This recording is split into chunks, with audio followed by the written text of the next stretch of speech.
ओम नमः शिवाय, हर हर महादेव। बहुत सारे घर में जातकों के साथ इस तरह की सिचुएशनें होती है कि उनके जीवन में कुछ भी बेहतर नहीं घटित होता है। बहुत दिनों से, बहुत सालों से मेहनत कर रहे हैं, लेकिन उसके बाद भी उनके घर की स्थिति सही नहीं हो रही है। उनसे नीचे, उनसे कम वो लोग बहुत आगे तक जा रहे हैं, लेकिन हमारे घर में न जाने क्यों क्या ऐसी स्थितियाँ हैं कि चीज़ें ख़राब होती है। दूसरा यह भी कारण है कि घर के लोगों में बहुत अनबन बनी रहती है।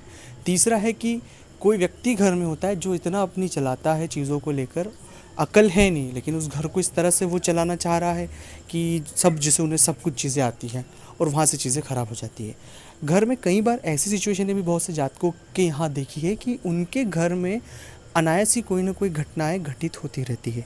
जैसे मान लीजिए कोई दुर्घटना हो गई, कोई विवाद हो गया, कोई ना कोई इस तरह का खर्च आ गया, कोई धोखाधड़ी हो गई, आग से हानि हो गई, मतलब नुकसान किसी भी चीज़ से कभी भी उनके यहाँ आते ही रहता है।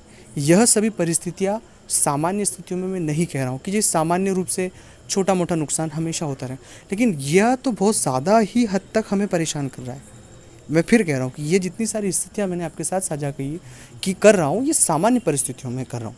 और अगर जो परिस्थितियाँ मैं आपको बता रहा हूँ या आपसे जुड़ी हुई है, जिसमें आप इंक्लूड हो या आपके साथ ऐसा हो रहा है, आपके आसपास किसी व्यक्ति के साथ इस तरह की चीज़ें हो रही है, तो यह वीडियो आपको पूरा देखना चाहिए, क्योंकि यह परेशानी तो मेरा बताने का उद्देश्य था ही सही, जिससे आप समझ पाए, लेकिन समाधान सबसे बड़ी बात होती है कि यह परेशानी बहुत महीनों से, कई बार पीढ़ियों तक चलती है और व्यक्ति उन्हें समझ नहीं पाता है और बस उन हालातों में गुथ जाता है और वो निकल नहीं पाता है, बहुत परेशान हो जाता है, बहुत हताश हो जाता है, निराश हो जाता है, बहुत बार चीज़ें ख़राब हो जाती हैं। ऐसी परिस्थिति अगर किसी भी जातक के साथ है तो मूल रूप से उसे अपने घर में नियमित रामायण का पाठ करना शुरू करना चाहिए। अब मैं ये बात क्यों कह रहा हूँ रामायण का पाठ करने की? जहाँ रामायण का पाठ होता है वहाँ दरिद्रता का नाश होता है। दरअसल घर में बहुत ज़्यादा नकारात्मकता होने की वजह से बहुत ज़्यादा नेगेटिव वाइब्रेशन हमारे घर में हो जाता है। तो रामायण का पाठ करने से, बजरंग बाण का पाठ करने से, हनुमान चालीसा का पाठ करने से, हनुमान चालीसा और बजरंग बाण के पाठ से भी ज़्यादा इफेक्टिव परिणाम जो मिलता है वो रामायण का पाठ करने से। तो रामायण को पढ़ना शुरू करें, अपने घर में नियमित रूप से पढ़ना शुरू करें। अब जब आप रामायण पढ़ेंगे तो भगवान हनुमान जी महाराज उसे श्रवण करने आते हैं, और जब हनुमान जी महाराज श्रवण करने जिस घर में आते हैं तो वहाँ पर बहुत सारी परेशानियाँ स्वाभाविक रूप से ख़त्म हो जाती है। ये बहुत, मैं खुद अपने निजी तौर पर भी ये प्रयोग करता हूँ, रामायण का पाठ करता हूँ नियमित रूप से। तो यह बहुत बड़ा आपके साथ अनुभव साझा कर रहा हूँ मैं। तो ये हमेशा देखना, 7 दिन, 10 दिन, 11 दिन, 15 दिन, आपको 1 महीने के भीतर अपने घर में बहुत से बदलाव देखने को मिलेगा।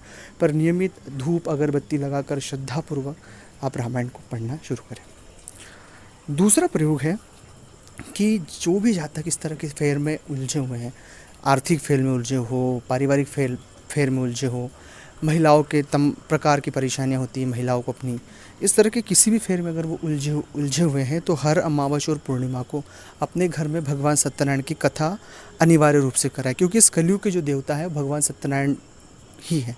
तो अगर आप उनकी कथा, पूजा अर्चना करेंगे तो मैं आपसे वादा करता हूँ कि बहुत जल्द आपके जीवन में एक सकारात्मक बदलाव देखने को मिलेगा। तो सत्यनारायण की कथा आपको अमावस्या और पूर्णिमा अनिवार्य रूप से करना ही चाहिए।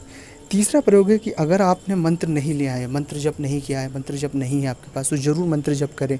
और अगर आप पुरुष हैं तो महिलाओं का विशेष सम्मान करें, महिलाओं से बदतमीजी से बात ना करें, उनसे बहुत सलीके से पेश आएँ, क्योंकि इस कलयुग में जहाँ पर महिलाओं का सम्मान होता है, पूजा होती है, वहाँ ईश्वर का वास होता है।